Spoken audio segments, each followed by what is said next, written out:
Gente, a gente pode dar sequência nas perguntas no culto que nós falamos na semana passada. Sexta. Tinha gente que queria fazer pergunta. Agora oportunidade, pode fazer. É sobre salvação, essas coisas. Isso. Leva lá para ela. Não precisa. Precisa para sair aqui o somzinho perfeito.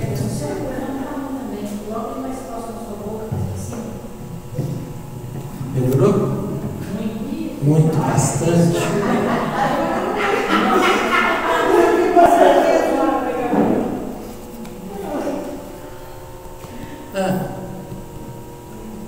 Pode perguntar. Uma, pelo menos, eram várias. Pelo menos pergunta uma. Eu aceito muito bem. Para mim é muito fácil de aceitar e sempre foi. Talvez porque eu nunca entendi muito a Trindade. Nunca entendi. Todos os meus anos de evangélica, a Trindade sempre foi algo para mim, digamos, um mistério. Porque eu não sabia entender. Porque para mim sempre não era 1 em 3 e nem 3 em 1. Porque eu sempre me relacionei distintamente. Até comentei com a outro dia, que quando eu li o livro Acabando, que eu li por 2 vezes, eu me identifiquei mais com aquilo que eu li do que com aquilo que eu aprendi. Porque lá eles eram bem distintos. Então agora a minha pergunta é, então para mim é muito fácil aceitar que Jesus não é Deus. Jesus é o Filho de Deus. Agora, aonde fica, por que então que ele veio? Se não tem tanta importância assim, se a gente não pode adorar ele, não pode louvar, mas aonde fica tudo que ele fez? Essa é a minha questão, porque ele não veio à toa. É difícil assim para mim, porque nem agora mesmo nós estávamos cantando, eu estava lembrando de que ele me deu uma visão uma vez, e dessa visão saiu uma música, que muitas vezes quando o Senhor falou aqui, era distintamente como se o Senhor Jesus estivesse falando com a gente. Então, para mim fica meio confuso isso. Qual é a importância aqui que ele tem para nós como judeus, como Benenhor? Você entendeu? É essa a dúvida que eu tenho. Qual é a importância? Como que eu devo ver? Porque eu não consigo, sinceramente, simplesmente excluir Jesus da minha vida. Porque foi muitos anos de relacionamento com ele. E para mim, de uma certa forma, o que ele veio fazer por nós, ele morreu, ele tem que ter um propósito por aquilo que ele fez. Entendi. Ele não morreu na cruz. Já entendi. Isso é problema de conceito. Isso é conceitual. Não é nem na prática. Conceitual. Ainda o problema que vocês estão tendo dificuldade é compreender. Vocês estão com a imagem do Jesus apresentado pelo cristianismo e vocês não estão sabendo quem é aquele Jesus, quem é Yeshua e quem é o Messias. O judaísmo, ele fala sobre Messias, Mashiach. A função de Yeshua ter vindo, qual é a função dele? Ter vindo como Mashiach. Para o povo, que povo? Então, a gente tem que, por isso que eu estava falando para vocês, quando eu comecei a dar aula sobre aquele livro, mostrando o Jesus judeu. Se vocês não compreenderem quem é o Jesus judeu, ou seja, o Yeshua, para poder tirar dele toda a roupagem que a religião colocou nele, fica difícil compreender. Então uma pergunta dessa é uma pergunta boa, mas se tivesse compreendido as coisas, seria uma pergunta desnecessária, porque Yeshua do jeito que fala assim, dá a impressão, é a mesma pergunta quando a irmã de uma pessoa aqui disse assim, tá, então eu fico perguntando, onde é que está Jesus no meio de vocês? Essa é a pergunta de todo cristão. Dá a impressão que vocês perderam e não sabem quem é esse Jesus, Yeshua. E na verdade, ele deve ter ficado para nós, e deveria, se não ficou para você, deveria você investir nisso. Hoje é para você conhecer muito mais quem é Yeshua do que aquele Jesus que a gente conheceu. Então o problema dessa pergunta, ele é conceitual. É conceito, porque a mente cristã, você não conseguiu desvencilhar ainda do conceito judaico. O que está prevalecendo é um conceito cristão. O conceito cristão não vai permitir que vocês conheçam quem é o Yeshua. Eu também tenho esse negócio. Aquele dia o Senhor falou, né? Jesus nunca veio e nunca vai vir. Então, se eu falar da Bíblia, não falo mais nada, nem. Não, pera aí. Precisa entender qual era o contexto que eu falei que ele. O que é que ele nunca veio? Não, eu falei sobre arrebatamento. Não, você falou assim, Jesus nunca veio e nem nunca veio. Você também confirmou. Sim, mas nós estamos dizendo em relação ao arrebatamento, que ele não vai voltar para arrebatar a igreja, ele não vai vir, ele nem veio para arrebatar e nem virá. Ele não veio para trazer arrebatamento e nem veio para arrebatar. É isso, não é a questão da vinda dele. Então tudo isso, gente, é erro conceitual. É compreender Daí eu fiquei pensando, então eu não falei nada. Tá vendo? Essas perguntas, vocês precisam aprender a fazer pergunta no dia. Na hora? Na hora. Fazer a pergunta na hora. Porque depois vai para casa e fica pensando um monte de coisa. E o que vocês ficam pensando um monte de coisa não é com a cabeça judaica. Fica pensando um monte de coisa com a cabeça cristã. Aí vira confusão, porque judaísmo é diametralmente diferente do cristianismo. Ou seja, enquanto o judaísmo vai para lá, o cristianismo vai para lá. Quanto mais se caminha no judaísmo, mais distante do cristianismo você fica. Quanto mais uma pessoa entra no cristianismo, mais distante do judaísmo ela fica.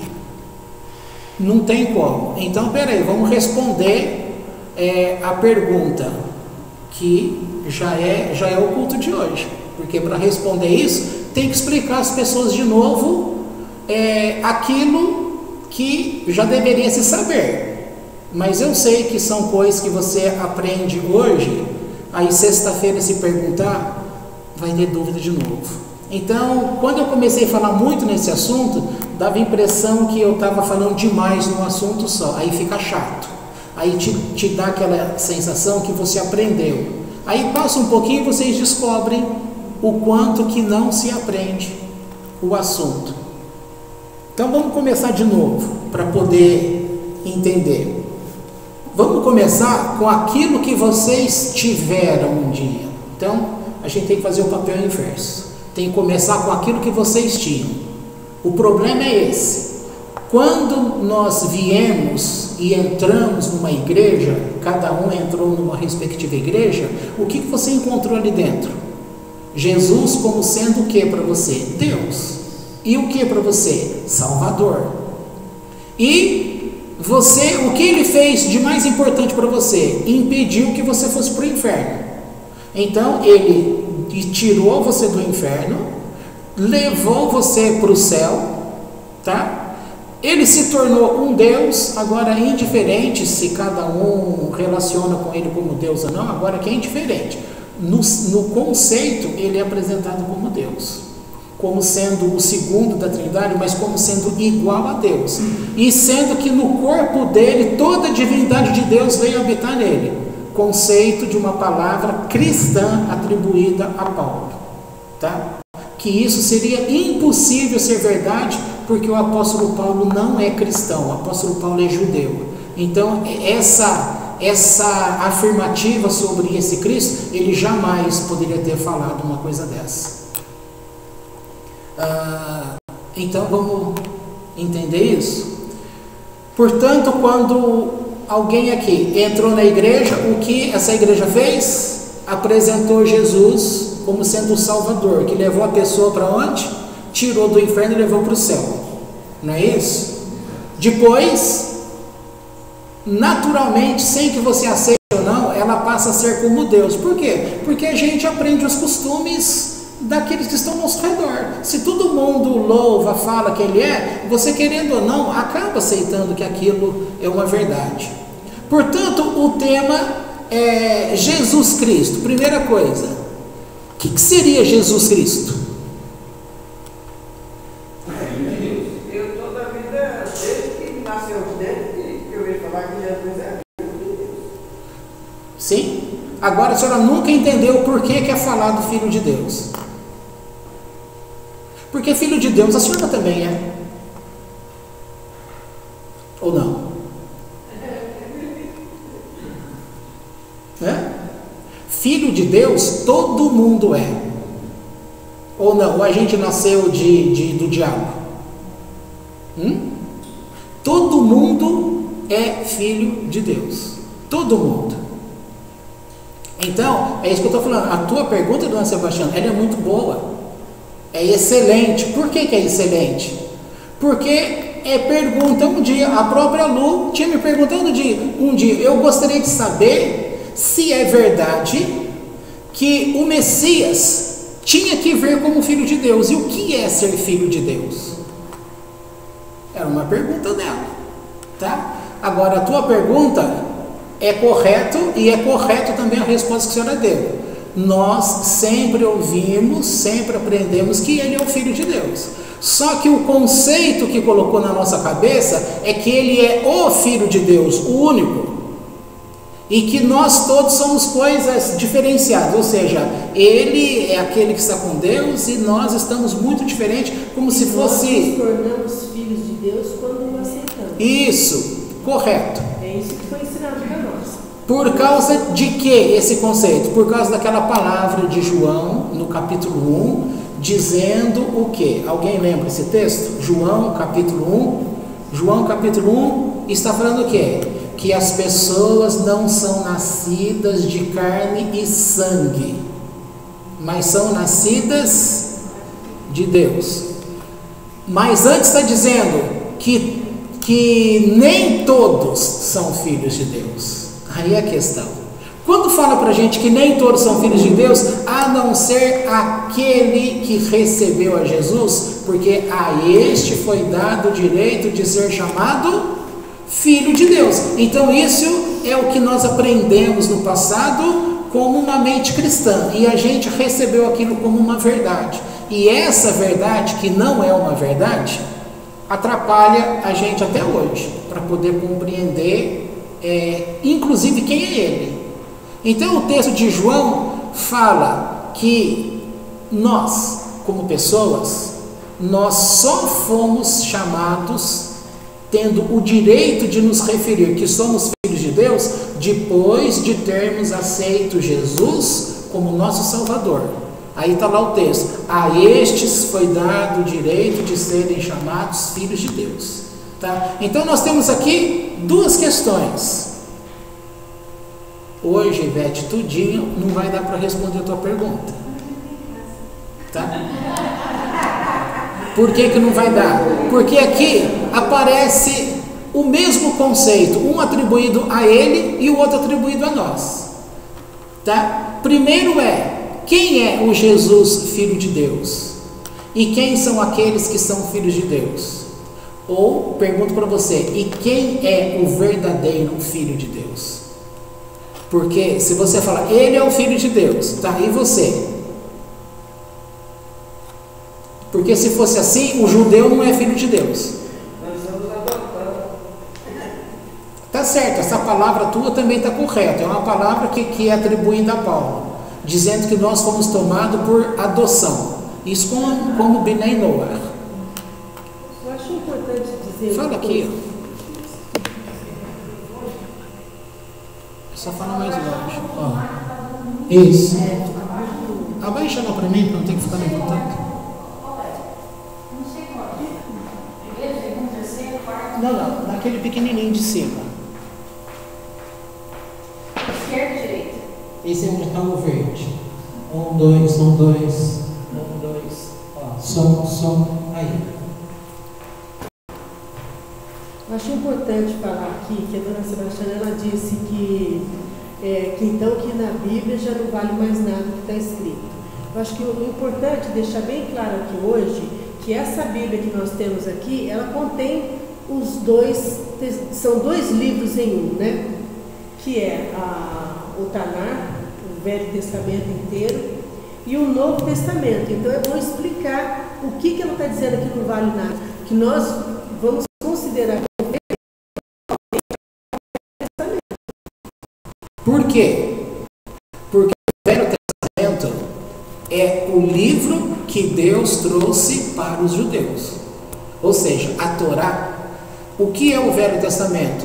Desdobramento daquilo que está escrito na Torá. Não há contradição. Tá? Agora, o Velho Testamento, ele nunca esteve velho. O Velho Testamento nunca saiu das mãos dos judeus. Nunca. Portanto, você pega livros de tanto tempo, você vai ver que não tem diferença. Você vê diferença de 1000, 2000 anos, não tem diferença de um para o outro. Você pega uma Bíblia aqui no Brasil, a famosa Bíblia TB, que é a tradução brasileira. Você pega um versículo dela e você compara com uma Bíblia atualizada. Tudo é Ferreira de Almeida. É o padre Ferreira de Almeida. Você pega, há diferenças dentro do próprio Novo Testamento em termos de versões. Há diferença. No Velho Testamento você não encontra isso. Por quê? Porque os judeus sempre baseados pela Torá. Qual parte da Torá que eu já ensinei para vocês? É só lembrar. Eu ainda brinquei com o carro. É como se a Torá fosse um carro. Se Deus deu a Torá para o povo faz o que eles quiserem. Então não é de Deus mais, é deles. Deus não deu para eles. É como se ele deu no sentido, vocês vão fazer uso, mas isso é meu. Portanto, está proibido aumentar, ou seja, acrescentar ou tirar. Então o judeu leva isso, dona Sebastiana, à risca. Eles não acrescentam e também não tiram. Entendeu? Agora, o Novo Testamento aconteceu o contrário. O Novo Testamento nunca esteve de posse dos judeus. Nunca. O Novo Testamento sempre esteve nas mãos dos padres católicos. E eles, se você tiver uma Bíblia, a famosa Bíblia Jerusalém, a Septuaginta, se você pegar Novo Testamento, não adianta pegar Velho Testamento, porque Velho Testamento sempre pertencia aos judeus, tá? Embora eles uniram. Então eles pegaram, para fazer esse livro, eles pegaram Velho Testamento, que é dos judeus, e colocaram o Novo Testamento, que pertence aos católicos, tá bom? As doutrinas do Velho Testamento não bate com o ensino do Velho Testamento. O Novo Testamento não bate com o ensino do Velho. Enquanto o Novo Testamento fala assim, que Jesus anulou a lei, mas em Apocalipse, depois que ele já estava até morto, ressuscitado, segundo a tradição aí do evangélico, né, o que a gente mais ouviu, nesse mesmo texto fala de modo diferente, ou seja, que estariam com ele quem cumprisse os mandamentos. Mas peraí,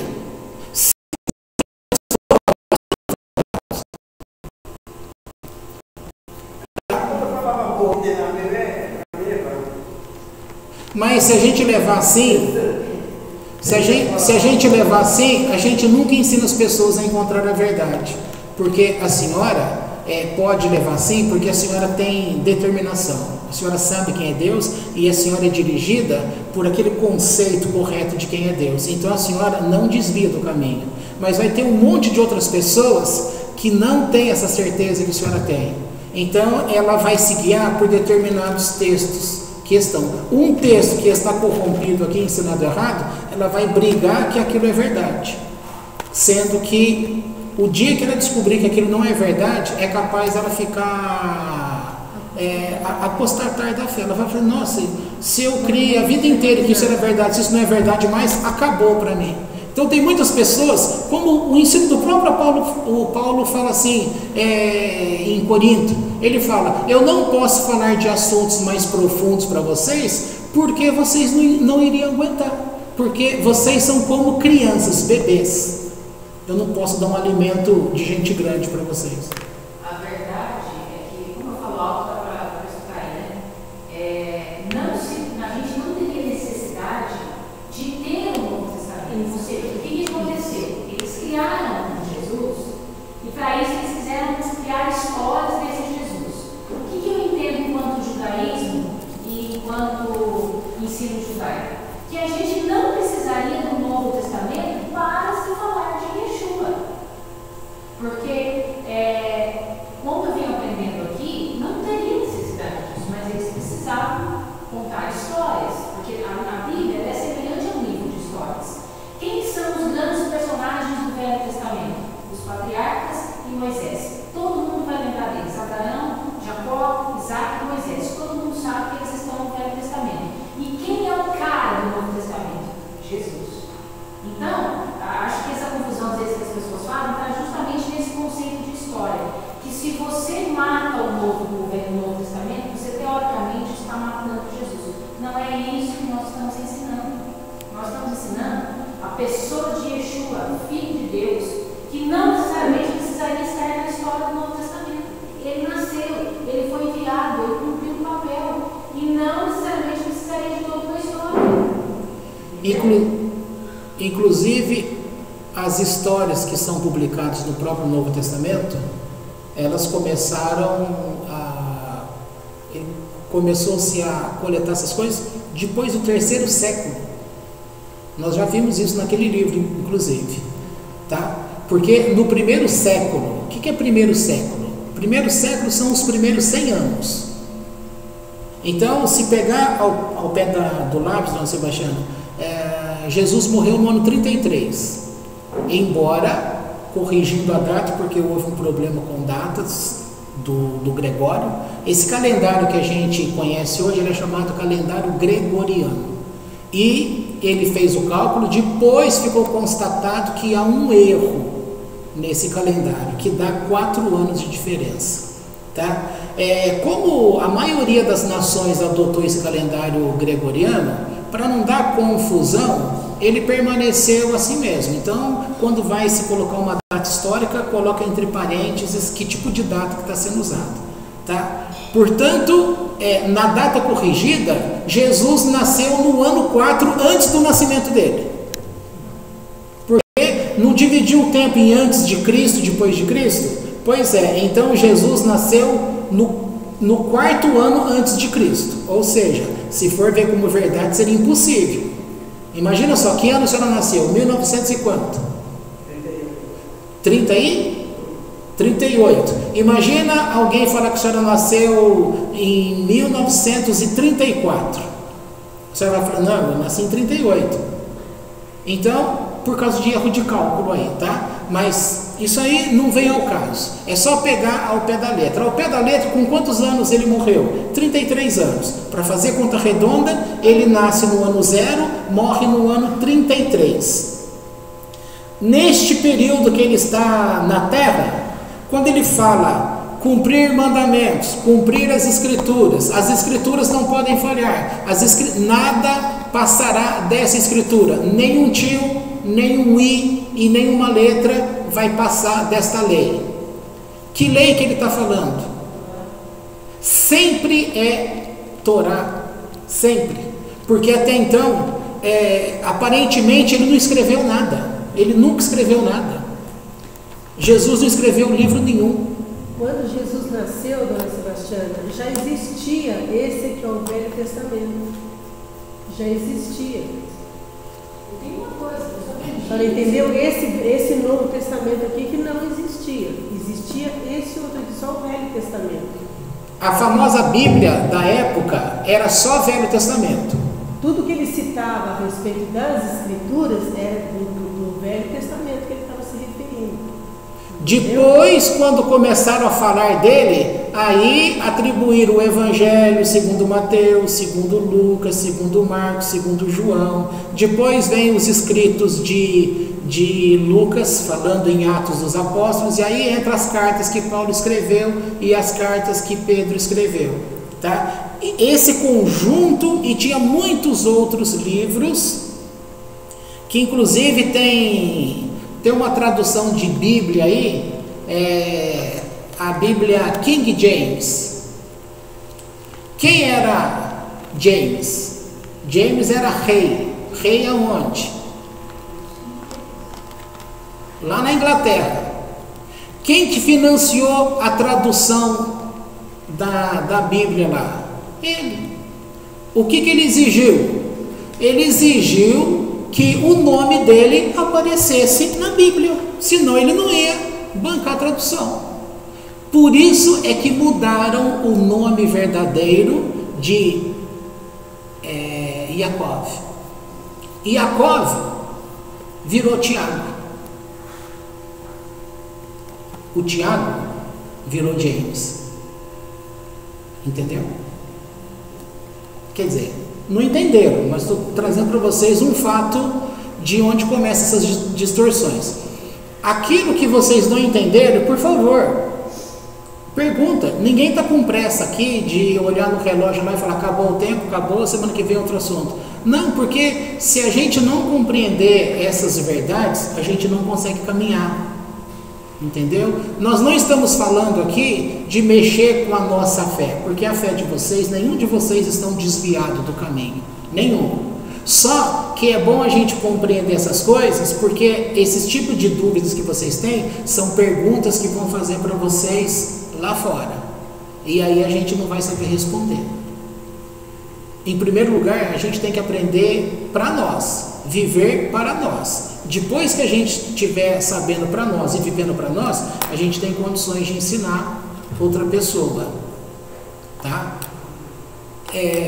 Portanto, o conceito que nós estamos falando, que é erro de conceito, o que uma igreja... Vou fazer uma pergunta para o Gabriel, que tem 13 anos de idade e começou a ir à igreja com a mãe faz pouco tempo. Quer dizer, ele vai há bastante tempo, só que agora compreendendo, conhecendo agora, certo? Se perguntar para ele, na igreja que você vai, não precisa citar nome, é só sim ou não, você ouve falar como ensino. Se falar, a igreja evangélica que você vai, ensina o quê? Ensina a verdade sobre Deus ou ensina apenas Jesus, Novo Testamento? Jesus e Novo Testamento. Só que o ensino que eles falam sobre Jesus já é aquela pessoa distorcida, é a história que foi transformada. Mas se falar assim, novamente vocês entendem, mas não compreendem. Então eu estou com uma dúvida aqui, eu preciso voltar num ponto didático para poder...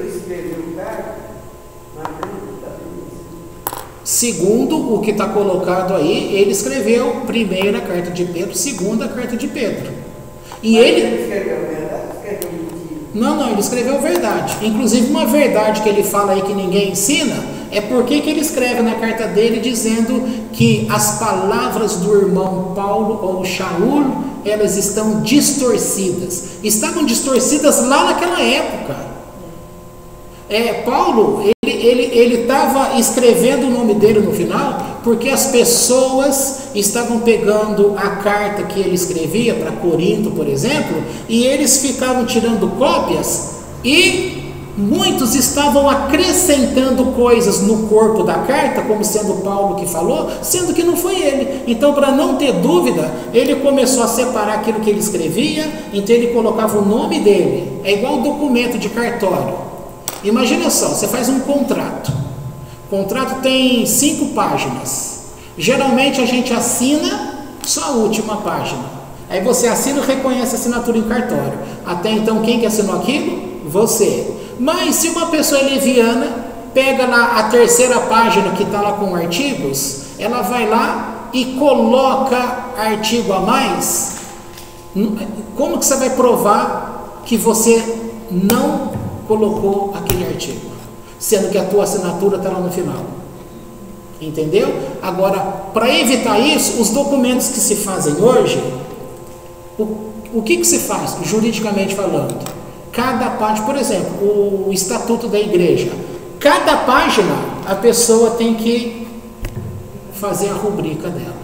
Todas as páginas, porque se não tiver a rubrica do advogado, a rubrica do responsável legal pela empresa, aquela página não é válida. Entendeu? Porque, infelizmente, as pessoas manipulam as coisas. E lá naquela época, Paulo, que a senhora citou aí, o Pedro, ele já disse que as pessoas não compreendiam o que Paulo estava falando e estavam falando, inclusive, coisas que ele não falou. Lá naquela época, Paulo morreu, para fazer conta redonda, vamos colocar o ano 70. Para fazer conta redonda, não estou afirmando que ele morreu no ano 70, mas é bem próximo disso. Nós estamos em 2016. Se lá no ano 70 já tinha alteração com as palavras dele, nós estamos em 2016. Quantas coisas não foram manipuladas aí? Eu estava citando lá, por exemplo, a Igreja Católica. A Igreja Católica, ela é detentora de qual Bíblia? Bíblia de Jerusalém. Que Bíblia é essa? A Septuaginta. Que Bíblia é essa? A Bíblia dos católicos. Tá? Essa Bíblia, eles colocam lá, nota de rodapé. Eles falam que naquela época se batizava em nome de Jesus apenas, mas que eles quem? Eles, Igreja Católica, decidiram em concílio que o batismo seria em nome do Pai, em nome do Filho, em nome do Espírito Santo. O que eles estão colocando em cena? Aquilo que você falou que não entendi, a Trindade. Então a própria Igreja Católica, pelo menos, ela fez alteração, mas ela ainda coloca ela como nota de rodapé. Nós fizemos esta alteração. Agora, por que os pastores e os padres não ensinam para as pessoas que no começo não era desse jeito?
Eu vou te trazer mais um exemplo da Sebastiana, sem citar nome porque vai ficar gravado aqui, mas a senhora vai saber o que é que eu estou falando.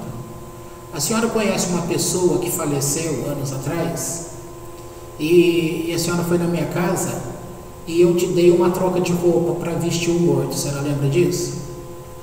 Aí ainda a senhora falou, mas eu lembro que a senhora falou assim, você não vai ficar constrangido de dar tua roupa para enterrar o morto? Porque tem gente na crendice, acha que se a roupa da gente foi enterrada no morto, acontece alguma coisa.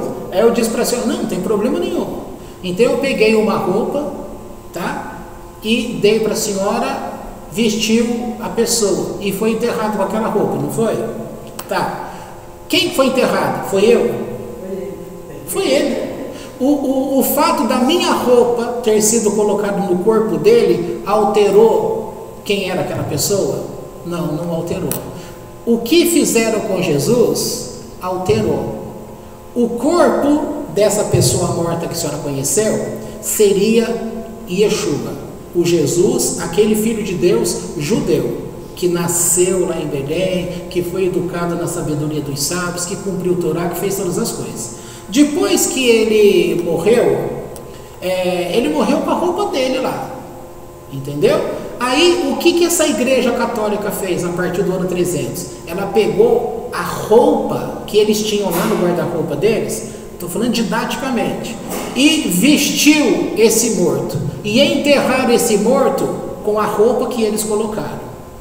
Essa pessoa que eu estou te dando um exemplo, ela virou uma outra pessoa por ter sido enterrada com a roupa que eu doei? Não, a senhora sabe que ela é aquela pessoa. Só que o que fizeram com Jesus colocaram uma roupa romana nele, e aí sim começaram a falar que ele era um Jesus romano, ou seja, começaram a ensinar coisas que ele não falou e que ele não era. Então, nesse caso em religião, a roupa que foi colocada sobre o corpo dele alterou, porque quando a gente chegou para conhecer esse Jesus, nós conhecemos a roupa que foi colocada sobre ele. Mas dentro de nós, por que dentro de nós? Porque nós não somos nascidos de Deus? Embora foi dito para nós, por esta mesma palavra bíblica aí, que só é filho de Deus aquele que aceita Jesus, entendeu? Mas independente, dentro de nós, e mesmo falando isso, há uma verdade dentro do nosso coração, que é aquela centelha de Deus, que é aquela verdade de Deus que a gente trouxe desde a eternidade, porque nós já amávamos Deus e foi prometido para nós que aqui nessa terra, por mais que tentassem esconder as coisas, nós iríamos conhecê-lo. Mesmo mudando a roupa dele, a gente o conheceu como verdadeiro. Será que ficou mais claro?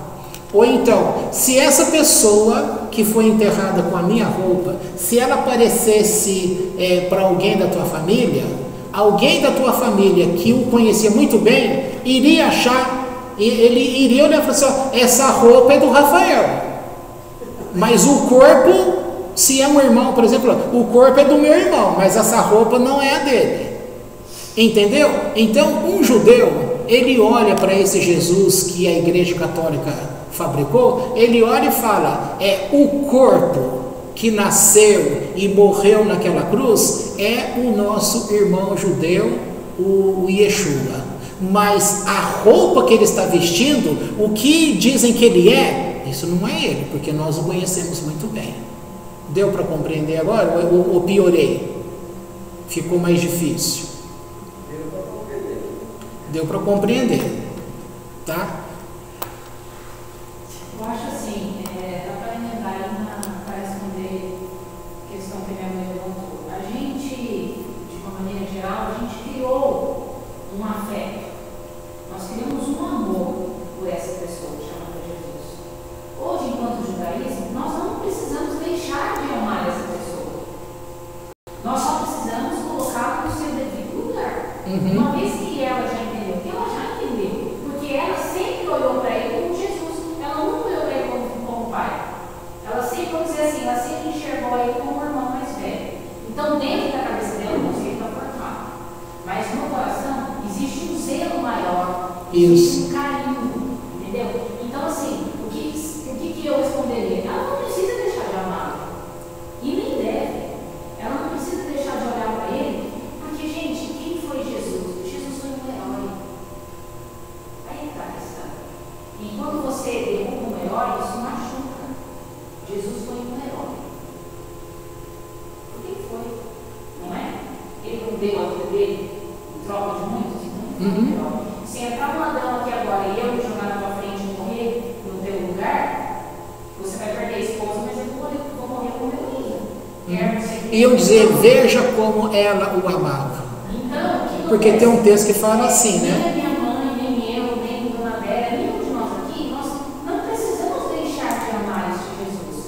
O que a gente só precisa entender é que ele é filho de Deus, como nós somos. Então ele veio aqui, ele foi suscetível a pecados, ele foi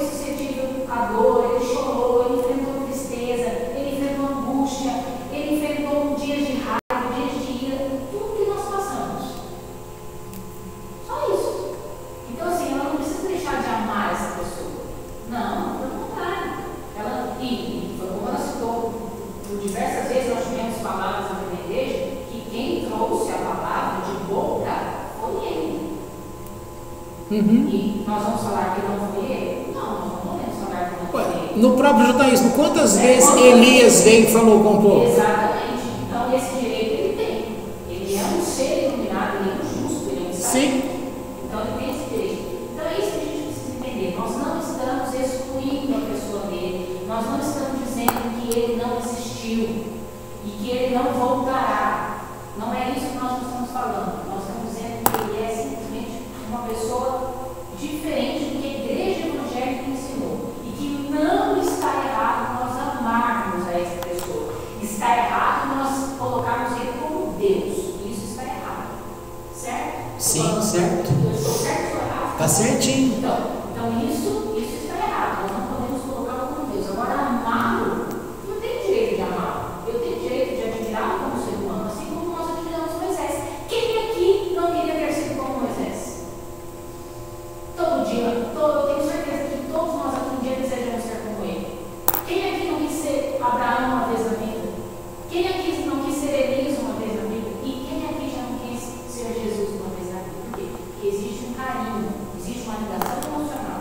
Então essa ligação emocional não precisa se cortar. Na minha concepção, o que precisa ficar claro é Jesus, o Filho de Deus.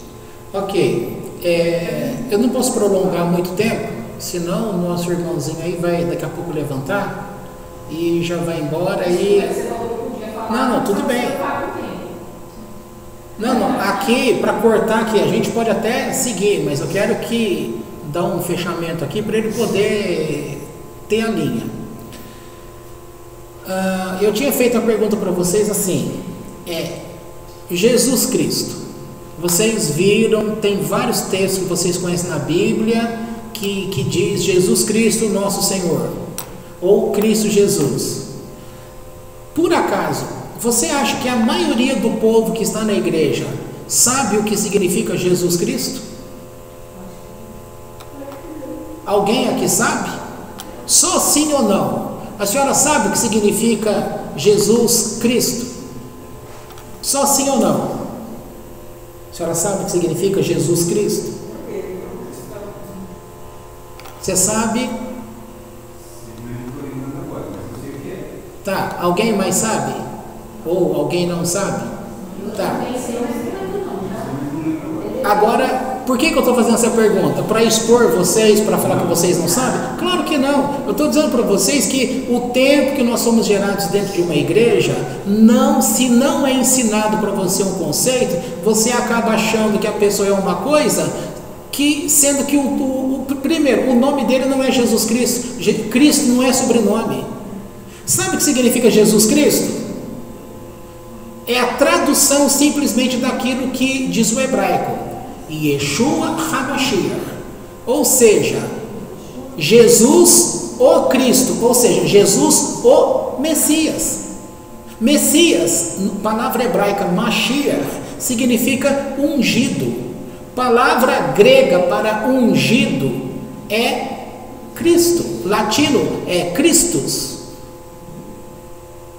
Então, quando fala Jesus Cristo, se não ensina para você, simplesmente está falando Jesus o ungido. Que ungido? Aquele que foi ungido por Deus para um propósito.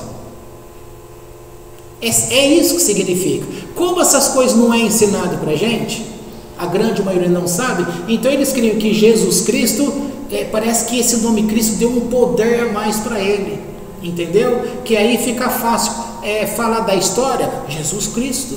Então, Jesus Cristo é Jesus, Yeshua, que é o Messias. Agora, quando fala Messias,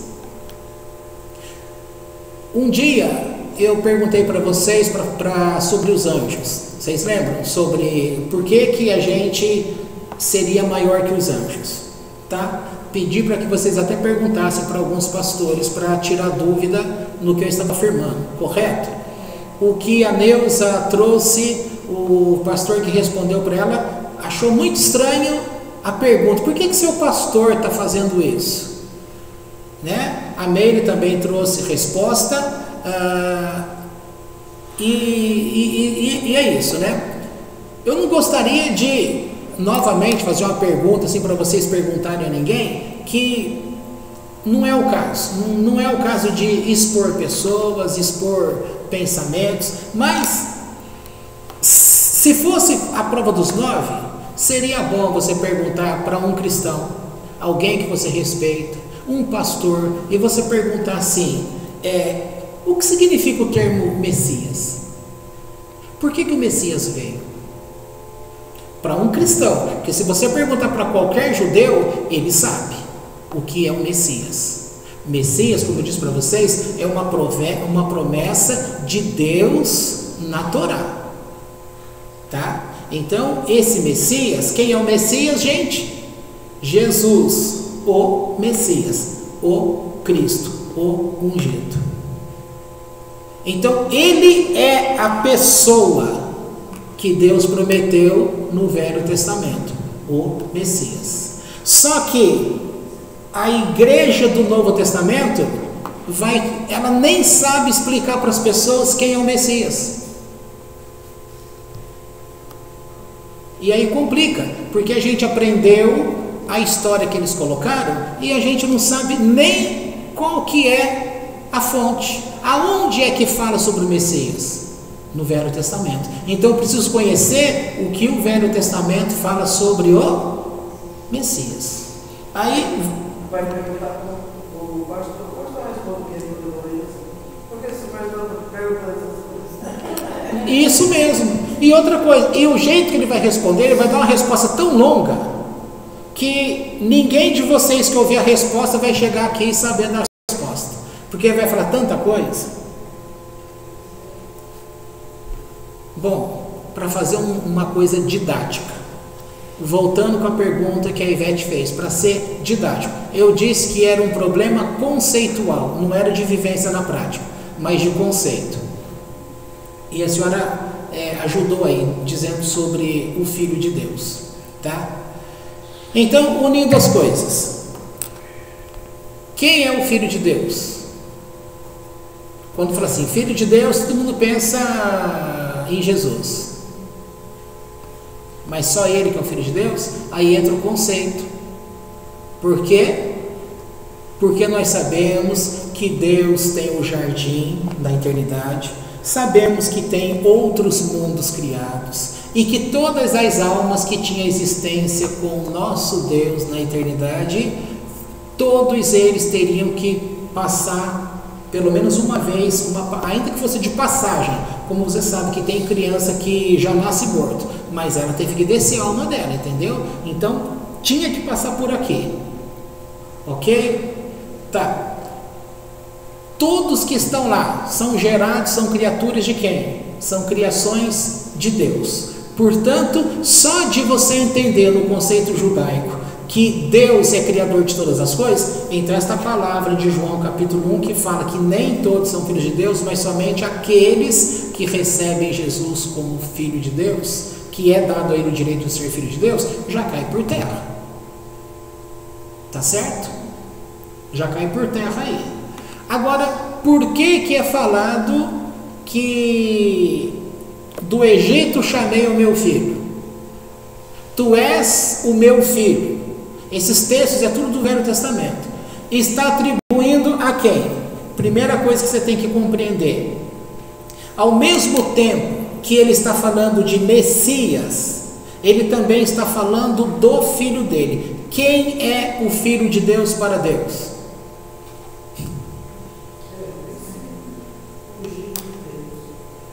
Ele é um conhecido como Messias. Quem mais é o filho de Deus? Numa interpretação judaica, nesse sentido. O judeu, entenda a nação. A nação israelita, isso é chamado por Deus. Ele chamou, está na Torá isso. Ele chama o Israel como meu primogênito. Se é meu primogênito, ele é o quê? Meu filho. Ele é o meu primeiro filho. Entendeu? Então, portanto, quando Deus está falando nos escritos dele lá, quando fala sobre filho, ele está se referindo à nação, que é meu filho, e também esta interpretação, ela também passou a ser emprestada daí, ela passou a significar também o Messias. O Messias, portanto, ele tinha que ser esse nascimento virginal da coisa pomposa que foi colocado para falar, esse é o Filho de Deus, que Deus deu o espermatozoide dele para criar aquela criança. Precisava ser assim? Claro que não. É aí que começa a confusão, porque quando a gente pensa em Jesus, a gente pensa em Jesus, aquele que nasceu sem ter a participação de Deus. E se você pensar assim, você iria estar falando que o próprio Deus quebrou a própria palavra, regra, lei que ele estabeleceu. Que todas as pessoas nascidas nesta terra teriam que entrar pela mesma porta. Qual é a porta? Um homem que encontra-se com uma mulher, ou seja, um espermatozoide que encontra um óvulo, sendo fecundado, vira um ovo, o zigoto, e aí a multiplicação celular, e vai nascer um menino ou uma menina, ou 2 meninos ou 2 meninas, ou um homossexual. Trigêmeo, quatrigêmeo. Isso, às vezes deu até 8 já, tá? Por causa dessa multiplicação celular, tá? Então, novamente, o Filho de Deus. Quando falou o Filho de Deus, está se referindo ao povo judeu, ao povo lá daquela época. Como se formou o povo judeu? Não é os descendentes quando Deus prometeu a palavra a Abraão? E daí não vem nascido Abraão então ele não é um povo, ele é uma pessoa.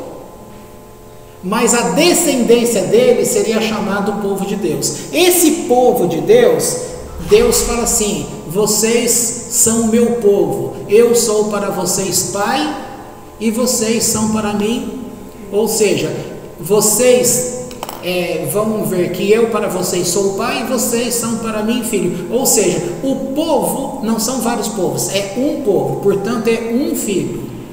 E quando ele, por causa dessa nação que descumpriu a Torá e foi se perdendo ao longo do caminho, precisava de alguém que fizesse expiação pelo pecado da nação. Então Deus prometeu que enviaria o filho dele.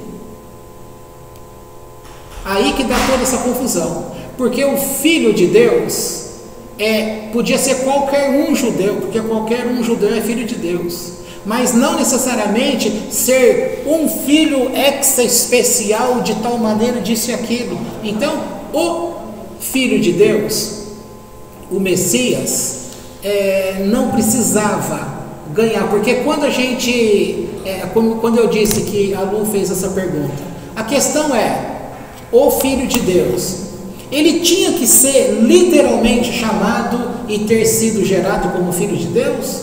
Não, mas na nossa cabeça passou essa ideia que ele tinha que ser especial, inclusive no nascimento.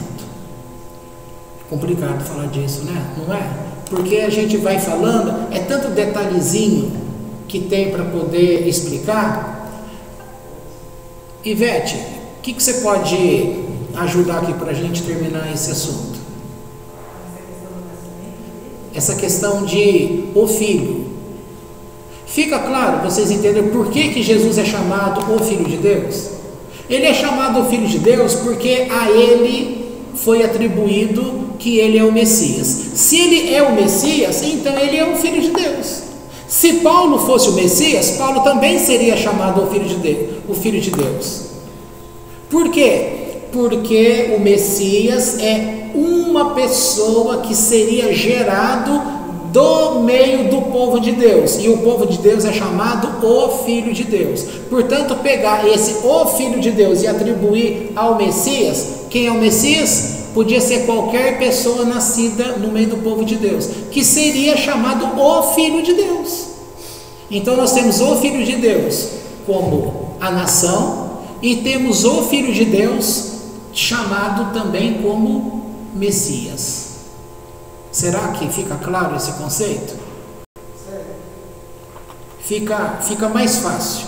Só que a igreja do Novo Testamento, ela criou histórias, fatos em cima desse nascimento e criou fábulas. E quando a gente chega e vai aprender essas coisas, a gente não conheceu a história.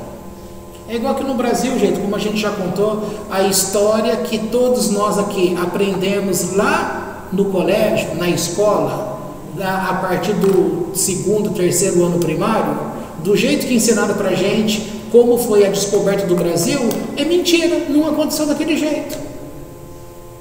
É a mesma coisa. Agora, por que a educação no Brasil ensinou a gente errado sobre a descoberta do próprio Brasil? Porque eles não sabem. Tem uma questão principal aí, não é que é a mesma que Roma fez. É porque quem trouxe e veio para descobrir o Brasil foram os judeus. Então eles tinham que colocar que quem fez foram os padres jesuítas. Padres jesuítas representam que tipo de religião? Católica. E se fala a verdade desse Filho de Deus, o Messias, que é judeu, estaria anunciando que ele pertencia a que nação? Aos judeus. Então como ficaria essa igreja que o imperador Constantino queria que ela existisse? Não ia existir. Quanto mais se fala dado histórico, parece que mais complicado fica.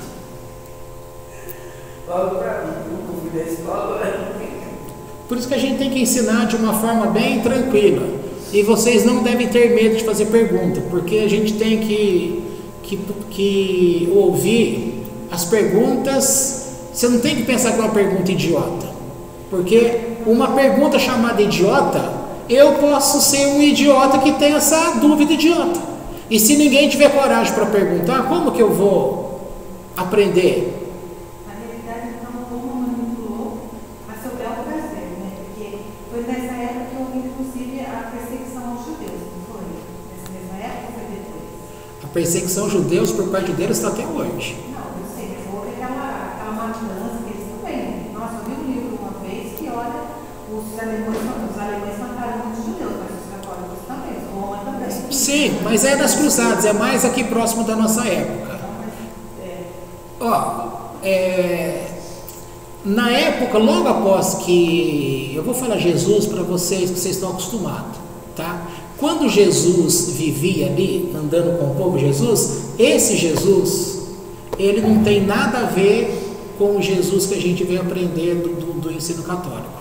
Por quê? Porque até então esse Jesus que caminhava, que está falando aí, ele apresentava Deus como Deus, apresentava ele como Filho, tá? Por isso que eu citei Apocalipse, lá ele está falando assim, ele estava aparecendo, portanto ele já tinha morrido. Ele já, depois de morto, falando com as pessoas, ele disse, eu estou com o meu Pai, o Pai de vocês. O meu Deus, o Deus de vocês. Então ele está falando já depois da vinda dele à terra, quando ele já tinha subido ao Pai. Ele está se referindo a Deus como o Deus dele. Portanto, ele depois de morto, e nem depois de morto ele está atribuindo que ele era Deus, ou parecido com Deus, ou igual a Deus. E muito menos quando ele esteve andando na terra. Tá?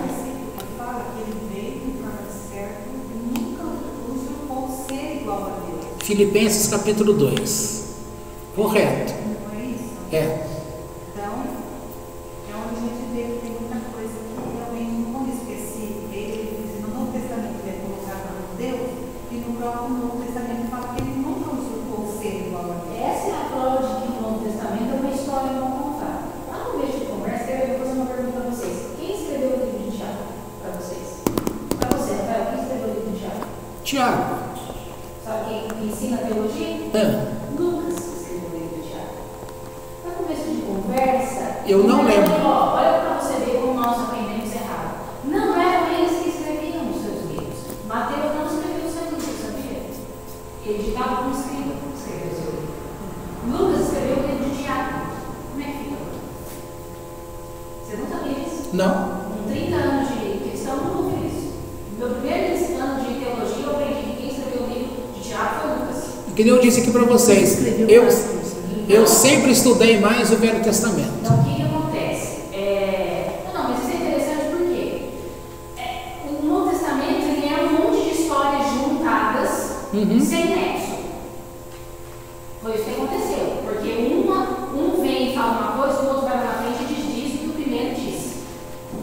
Então já não dá. Aí os dois contradizem o que o Velho Testamento está dizendo. Então essa é uma prova de que alguma coisa foi contada de forma errada. A segunda prova é que eram homens terceiros.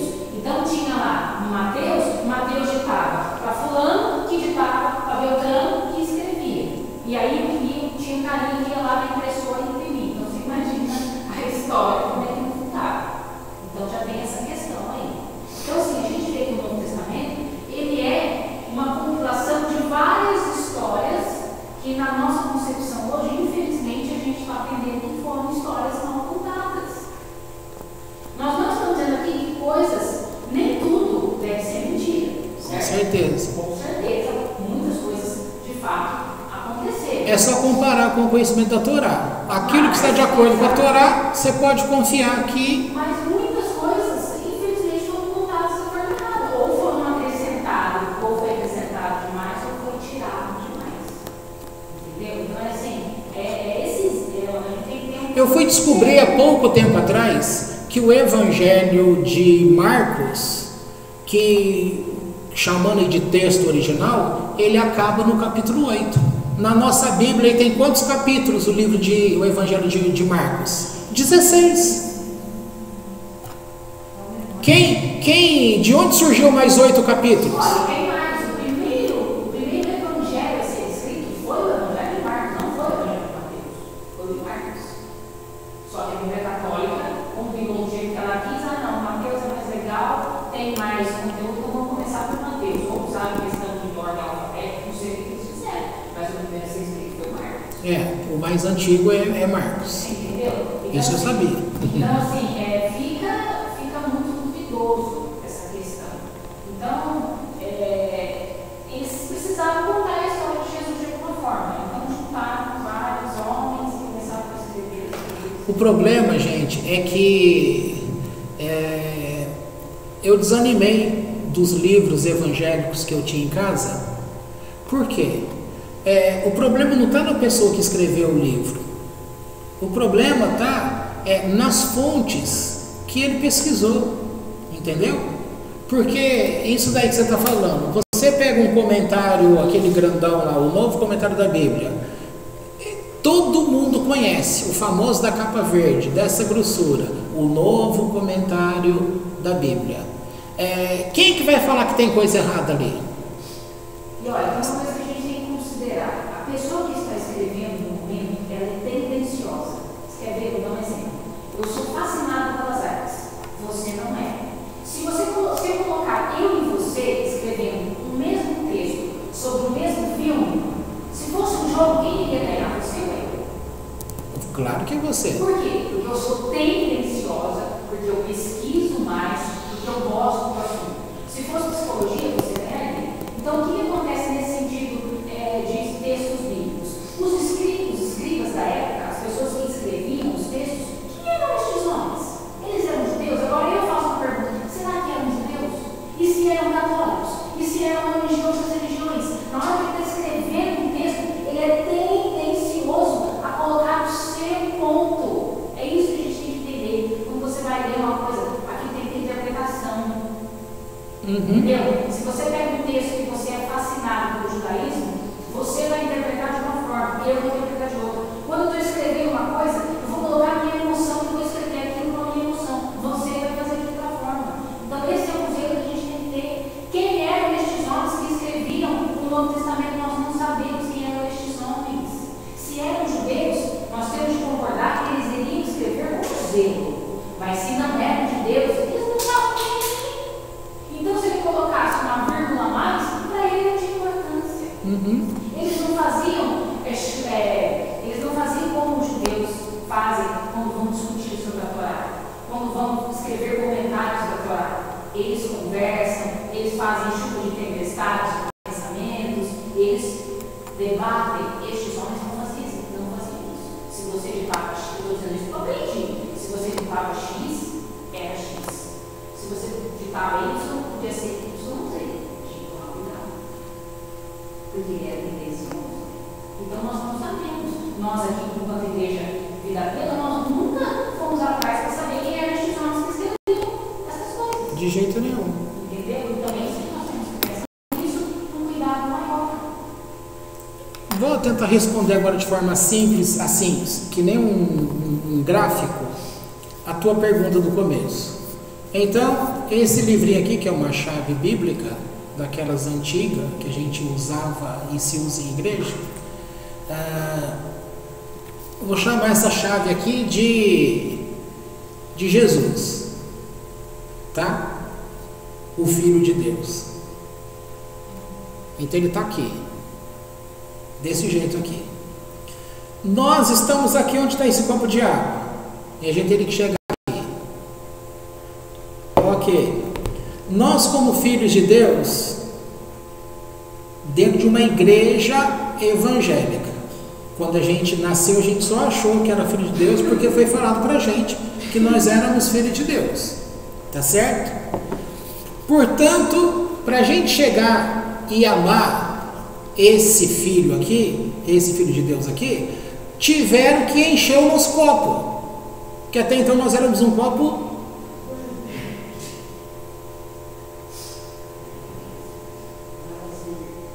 vazio. Foi enchendo, e esse copo cheio que somos nós, cada um aqui, olhou e via isso daqui. Agora, se isso é isso, agora eu vou pegar esse outro aqui, esse colorido aqui, ó, azul, bem judeu, né? Azul. Como que pode? Esse daqui, que quando falam e enche esse copo de água disso daqui, vão tentar encher também ele dessa mesma água. Só que ele sabe que não é verdade. Então ele olha para esse daqui, isso aqui nunca vai ser Deus para ele. Isso aqui nunca vai ser o Filho de Deus para ele. No sentido que o que estava aqui fez. Tá certo? Tá. Olha o pepino que a gente tem agora.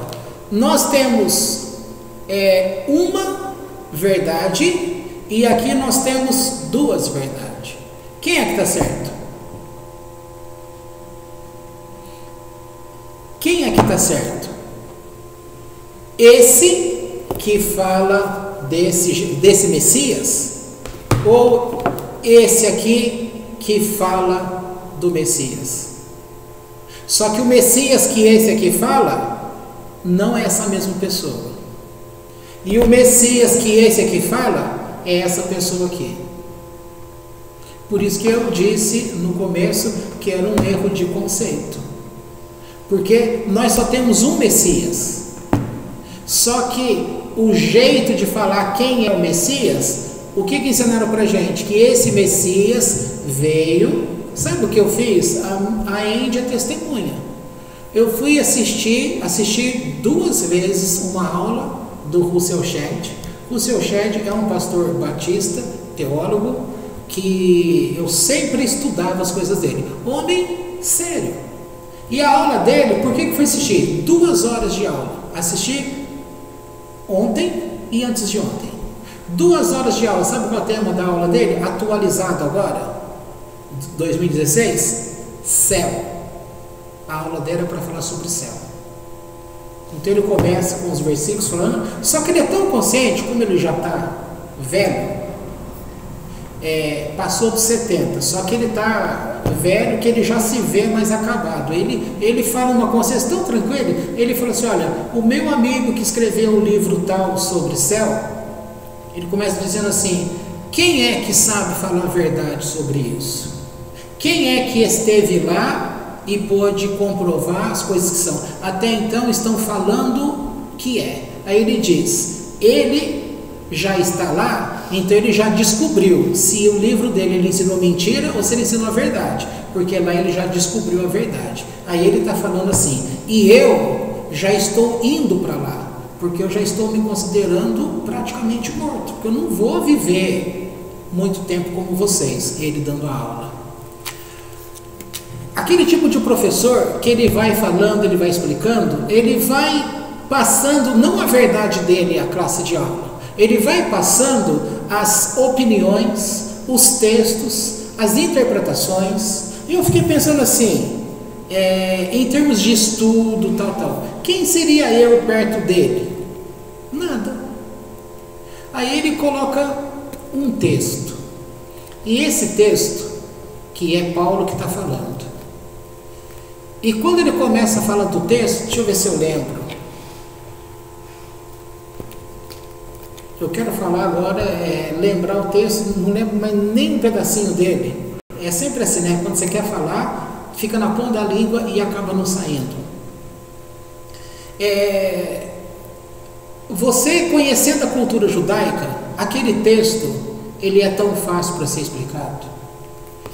E quando o seu Shedd cita esse texto, ele fala assim, a nossa dificuldade é como interpretar este texto.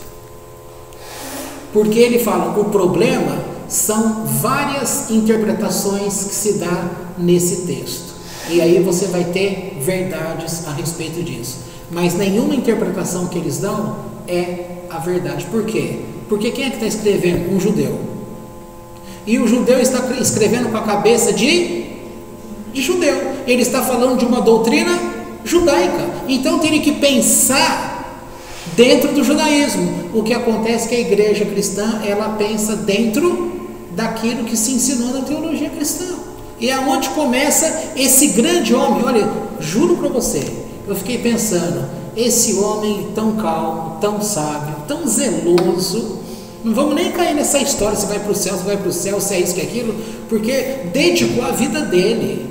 Gente, ele está velho, ele mesmo está falando, eu já estou morrendo. Aí eu fico pensando assim, e quem sou eu? E se ele dedicou a vida dele para Deus, por que Deus não mostrou para ele esse judaísmo, mas mostrou para mim que tenho 30 anos, praticamente menos que o outro. E talvez eu não tenha me dedicado tanto quanto ele se dedicou à vida dele. Ele, o pai e a mãe. Então como que pode? Às vezes, essa questão mesmo, graças a Deus, quando a gente sai de determinados lugares, porque aquilo não foi uma maldição para você, é uma bênção, tá? Porque talvez ele se sinta livre por um lado, dentro dessa própria igreja, mas por outro lado, ele está escravizado dentro da própria teologia. Tem um vídeo na internet do Vlamir Dias, ele era pastor aqui em Piracicaba,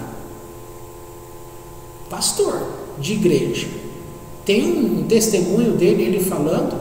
Então ele fala que ele começava, cada vez mais que ele pregava na igreja, ele começava a sentir uma inquietação. Ele também nunca procurou judaísmo, nada, mas ele começou a entender que não, tem coisa errada. A igreja dele tinha, se eu entendi direito na aula dele, 55 pessoas. Até que um dia no culto, ele falou para essas pessoas, gente, eu vou fechar a igreja, porque o que eu tenho ensinado para vocês, essas verdades, já há muito tempo Deus vem testificando no meu coração que isso não é a verdade, e eu não sei o que fazer, não sei para onde ir, eu vou fechar a igreja. E ele começou a pedir a Deus como são as coisas, e aí ele conheceu a Beit Hashem, lá o Marco Andrade Abrão.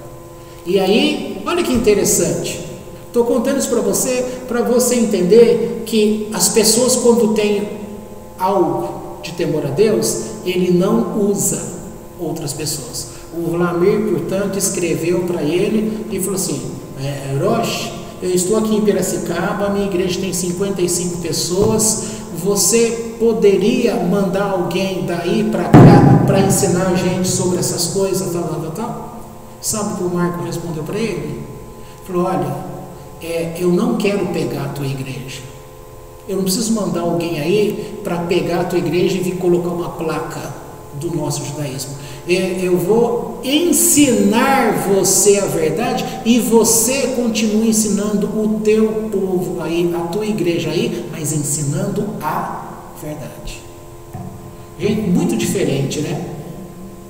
Muito diferente, porque quando aquele nosso amigo aí, o primo da dona Cida, o pastor Gilson, faleceu, o que uma outra igreja fez com a igreja dele? Em 2 tempos quis colocar, só tirar a placa e colocar outra. Em nenhum momento pensou no trabalho que aquele homem realizou, o tanto que ele trabalhou para manter aquela casa. O que o Marco fez com esse Vlamir? Eu não quero apagar o teu nome aí. Eu vou te ensinar e você vai ensinar a eles. E ele disse então que as 55 pessoas, ele trouxe a palavra, mostrou, todos eles quiseram ficar com aquela verdade. Em pouco tempo começaram a desanimar. Por quê? Porque não é fácil. Tá fácil? Não é fácil, dona Sebastiana. Eu não disse para vocês que seria fácil. Então aquelas 55 pessoas começaram aquele fogo. Aí, na hora que começou a ensinar que tem que conhecer determinadas coisas, elas foram fraquejando. Mais da metade acabou voltando para onde? Para as igrejas evangélicas, porque é mais fácil. Aí você vai pensar assim: Deus é dono de todas as coisas. Porque como que esse professor que eu estava dizendo, aquilo que ele está falando sobre céu, um monte de coisa que ele fala, é muito certo. E o interessante é que muitas perguntas, que quando fala lá o texto, que a igreja vai ser, que as pessoas passarão pela ressurreição e vai para o céu. Ele, como pastor e estudante, ele fala assim, não me parece viável que se nós... lembrei o texto que eu ia falar. Ele diz, não me parece viável que o corpo que nós temos aqui, nós só precisamos deste corpo para vivermos aqui. Então, que tipo de corpo nós teremos de ter para poder ir para este céu? Não tem sentido ressuscitar neste corpo, senão para vivermos com o Messias nesta terra. Porque ele fala, está escrito que o reino do Messias é na terra, não no céu, como se ensina. Quem que não conhece a Rousseau Shedd? Olha, se um pastor evangélico dizer que nunca ouviu falar de Rousseau Shedd, então fuja da igreja dele, porque ele não sabe nada. É a mesma coisa de falar televisão. Quem não conhece Rede Globo?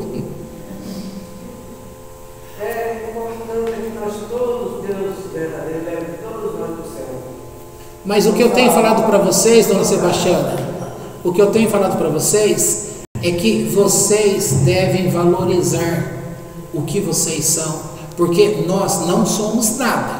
Mesmo não sendo nada, Deus tem nos apresentado o melhor dele na terra, que é o conhecimento da Torá. E principalmente que ninguém veio ensinar a gente aqui. Agora, a maior bênção aqui para nós é que mesmo não entendendo as coisas, ninguém de nós aqui caiu, desanimou na fé.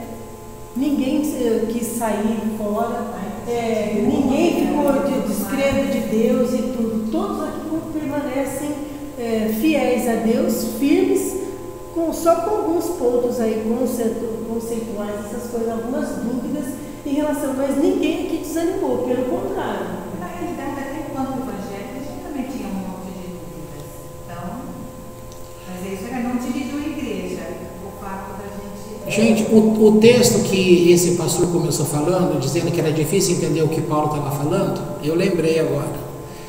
Lembrei porque eu fui citar isso que o pastor falou e ligou, né, uma coisa com a outra. Ele pegou o texto dizendo que enquanto ele está no corpo, Paulo falando, que enquanto ele estava no corpo, ele estava muito distante de Deus. Quanto mais no corpo dele, mais distante de Deus. E aí ele falava, mas eu não, acho que é para Filipenses que ele fala isso, agora eu não sei como que eu faço, porque para mim é melhor eu deixar este corpo para me aproximar de Deus. Só que se eu deixar este corpo para me aproximar de Deus, como que eu vou ensinar vocês? Tá? Aí ele começa a explicar essas coisas. No conceito judaico, eu dei uma aula aqui para vocês tempos atrás, sobre, quando a gente falou sobre mundos, repetindo rapidinho que eu falo é rapidinho mesmo, não vai dar nem um minuto. Vocês não sabem que o primeiro mundo criado, vamos chamar esse primeiro mundo, que na verdade a Danca de Mon já é considerado um mundo, mas vamos pegar como primeiro mundo Atzilut. Atzilut relembrando, Dom Sebastião, imagina Deus, não dá nem como pensar onde começa e onde termina, não tem onde começa e termina, ele é tudo, esse lugar que você não tem como dimensionar é chamado Ein Sof, que é o ilimitado. Essa palavra só quer dizer isso, que é ilimitado. Então, essa luz é muito forte, tudo que ele quisesse criar, ia desfazer, porque essa luz destrói tudo. Então, o que ele faz? Ele tem que criar as trevas. Então, agora a gente tem que imaginar. Então, você imagina a barra de uma saia, falando que Deus usa saia, essa coisa, você só dobra, e você, quando dobrou, você tira o feixe de luz que está lá e deixa escuro. E aí, para não ficar escuro, ele faz só um pequeno buraquinho e puxa um filetinho de luz, muito reduzido, para iluminar aquele ponto negro que ele fez. A criação de tudo que existe está dentro desse filetinho de luz, tá certo? Então já tem que começar a compreender aí. Agora, o mundo inteiro está dentro deste filetinho de luz. O Filho de Deus, Yeshua, chamado Messias, também está dentro deste filetinho. Como que ele pode ser que tudo que é Deus vem morar no corpo dele e ele faz parte dentro desse tudo? Não tem sentido, mas não é isso que eu quero falar. O que eu quero falar é que o primeiro mundo criado dentro disso aqui que nós estamos falando é Atzilut. Esse primeiro mundo ele está muito perto ainda dessa luz. Quanto mais próximo dessa luz, não se tem forma. Portanto, o mundo de Atzilut não tem forma. Quanto mais perto de Deus, menos forma se tem, menos corpo se tem, menos matéria se tem. Aí não dá para criar aqui que está muito forte com Deus ainda, tá? Então cria-se o mundo de Beriá. Beriá, ele também é muito forte essa luz. Também não tem, mas já parece um pouco mais de forma. Quem mora aí? Anjos, serafins, que são chamados, que eles têm a aparência de chama de fogo. Chama de fogo tem forma? Qual é a forma do fogo? Fogo não tem forma, mas já se percebe alguma forma, correto? Então aqui ainda é muito forte Deus.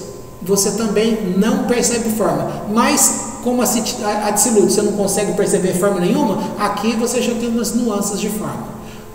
Portanto, não tem como. Mais um mundo criado para poder ver se diminui essa intensidade. Aí entra Yetzirah. Yetzirah, aí já tem parte espiritual, mais com o corpo. Aqui você já tem onde nós estávamos praticamente antes de descermos aqui. Lá. Portanto, nós estamos em alma. A nossa alma. Já é possível você ter moldes, você compreender essas coisas. O próximo mundo criado é esse para onde a gente desceu, que é Asiá. Aqui é tudo forma, praticamente não tem forma espiritual. Aqui é quando alguém fala assim, eu vi um anjo, o que o povo vai falar? Ixi, está louco. É ou não é? Será que esses loucos de hospital, tudo que eles falam dessa loucura deles, será que eles não estão, na grande maioria, vendo coisas que pertencem ao reino espiritual? Vai saber. Tá? Então, nessa ideia, eu disse para você o seguinte, Lá em Atzilut não tem corpo nenhum. Aqui em Asiá é corpo total. O que Paulo está relacionando? Quando ele está falando esse ensino lá, ele está fazendo menção a essa localização, desde Atzilut até aqui em Asiá. Ele está falando, quanto mais eu me percebo no corpo, mais afastado de Deus eu estou. Porque quanto mais com a mente deste mundo, menos com a mente de Deus. Quanto mais em Deus, menos corpo. Na época eu dei a ideia daquela pessoa que tudo é para ela. O narcisismo, aquela pessoa que acha que todo o mérito tem que ser dela, tudo que existe é dela. Eu dei exemplo da comida, vai comer na janta lá, você tem 4 bifes e tem 5 pessoas, ele não lembra que tem outra pessoa, ele quer comer, tá gostoso? Ele vai comer, e se não sobrou para os outros, dane-se os outros, tá? Tem pessoas assim, e essas pessoas que são assim, elas estão pensando só voltado para elas, entendeu?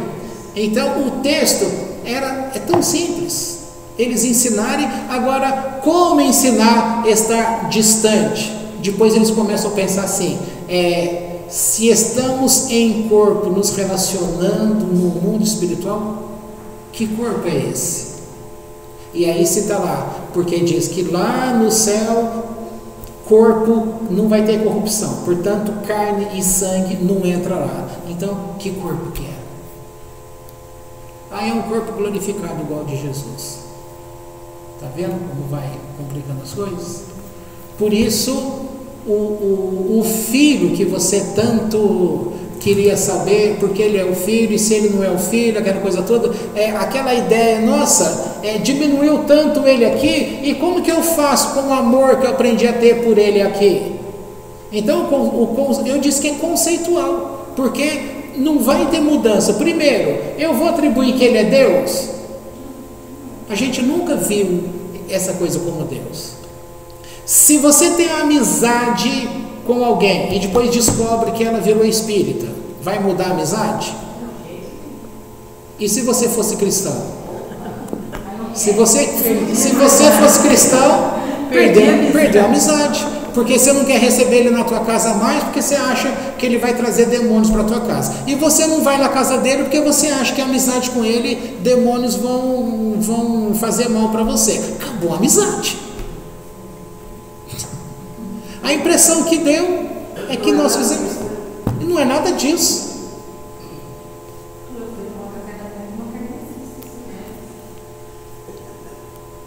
E aprendeu o básico.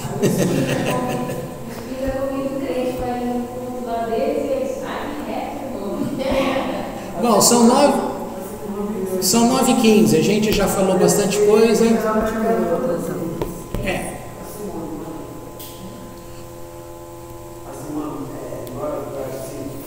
O que tem? Ela veio espírita, né? Vai na casa de todo mundo. A gente vai tocar com ela lá, porque ela é espírita. A Simone da Rosa? Essa moça? A Simone, ela quase assim. Sim. Tá bom, gente. Vamos combinar uma coisa? Não tenham vergonha de fazer pergunta, porque se ela me faz essa pergunta lá em casa, eu ia ter que trazer aqui. Porque tem que fazer pergunta, porque a dúvida dela é a dúvida nossa aqui também, tenho certeza disso. A dúvida de você aqui pode ser a dúvida dela também. E se não compreendeu, provavelmente vai chegar em casa e ela vai falar assim, vem cá, senta no sofá, vamos conversar de jeito, porque não ficou claro. Aí eu tenho que chegar aqui para você e falar, olha, ela me colocou sentar no sofá e assim. Aí eu tenho que voltar a explicar aqui para você, porque a ideia é a gente entender da melhor maneira possível.